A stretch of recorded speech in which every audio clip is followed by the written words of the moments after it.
খুলনা নগরীর সোনাডাঙ্গায় জাতীয় শ্রমিক শক্তির বিভাগীয় সমন্বয়কারী মোতালেব শিকদারকে গুলির ঘটনায় তনিমা তন্নি নামে এক তরুণীকে আটক করেছে পুলিশ। প্রাথমিকভাবে পুলিশ ধারণা করছে মোতালেব শিকদারকে পরিচিতরাই গুলি করে হত্যার চেষ্টা করেছে।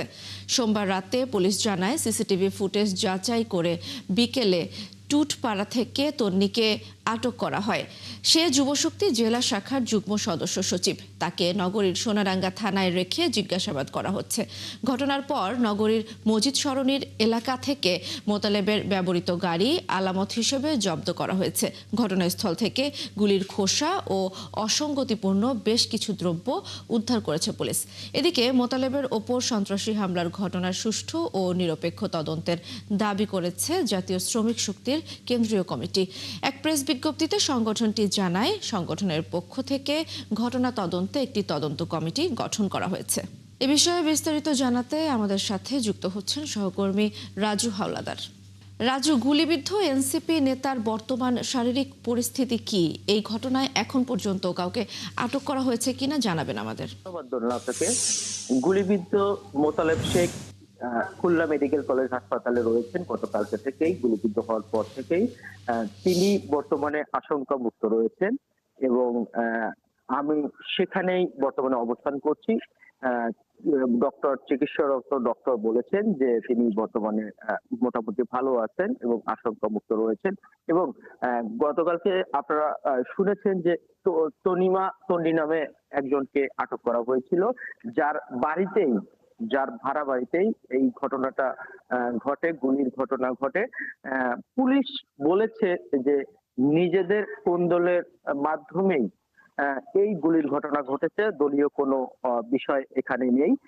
নিজেদের এখানে যে ভবনে থেকে গুলিবিদ্ধ হয়েছে সেখানে আমরা দেখেছি যে কিছু আলামত যেটা অসঙ্গতি এবং এবং একটা গুলির খোসা ওখান থেকে উদ্ধার করেছে পুলিশ।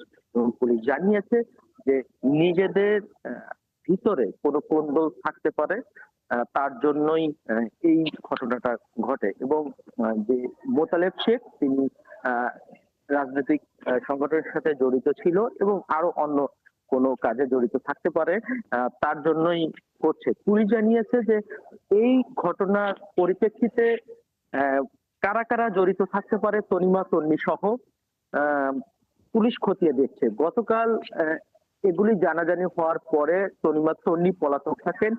টুটপাড়া থেকে তাকে গ্রেপ্তার করা হয় এবং সোনাডাঙ্গা অফিসার্স ইনচার্জ সোনাডাঙ্গা থানায় এনে তিনি জিজ্ঞাসাবাদ করছেন যে এর সাথে কে কে জড়িত এবং ঘটনাটা কি। কিন্তু এখনো পর্যন্ত বিবরণটা শোনা যায়নি যে কি কারণে তাকে হত্যা এভাবে হত্যার উদ্দেশ্যে গুলি করা হয়েছে এবং কেন করা হয়েছে, কারা কারা জড়িত আছে, এখনো পর্যন্ত পুলিশের মাধ্যমে আমরা জানতে পারিনি। তবে জানার চেষ্টা